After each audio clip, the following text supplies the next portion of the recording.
В общественную приемную Союза садоводов России, председателем которой является депутат Госдумы Олег Валенчук, обращается по различным вопросам, среди которых реализация мусорной реформы. Более 600 метров до контейнера, именно такое расстояние предложило проходить территориальное управление районом садоводом СНТ «Звездочка», рассказал собравшимся председатель Матвей Парамонов. Уже несколько лет он пытается решить данный вопрос, сделать жизнь товарищества комфортнее. Я начал бить в колокола, ребят, все же должно быть разумно. Она ведь не может ближе быть расположена и не может быть расположена и дальше, потому что просто не донесут.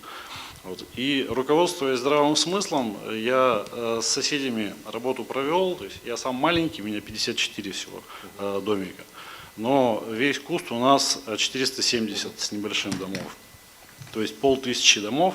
500 хозяйств, я их всех объединил за последние 4 года, пришли мы к такой концепции, что нам не надо 4 помойки, как это принято, да? Мы хотим одну по пути исследования каждого.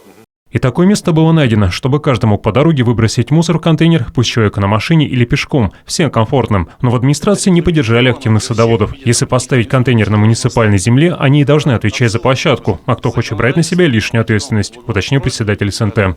Мы готовы даже какую-то символическую аренду за эти площадки платить. Мы готовы их содержать, мы готовы их обустроить в соответствии с нормативами.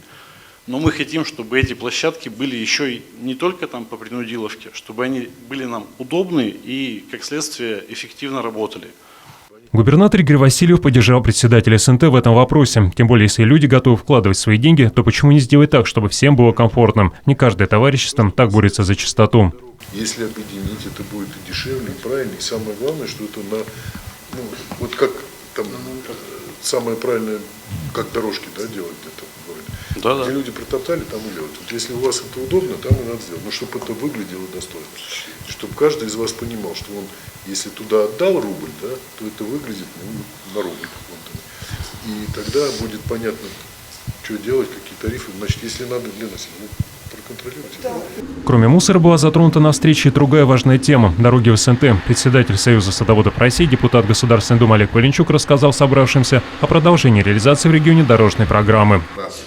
За предыдущий сезон 190 километров дорог мы опередировали силами Союза садоводов. И 370 километров, 190 СНТ.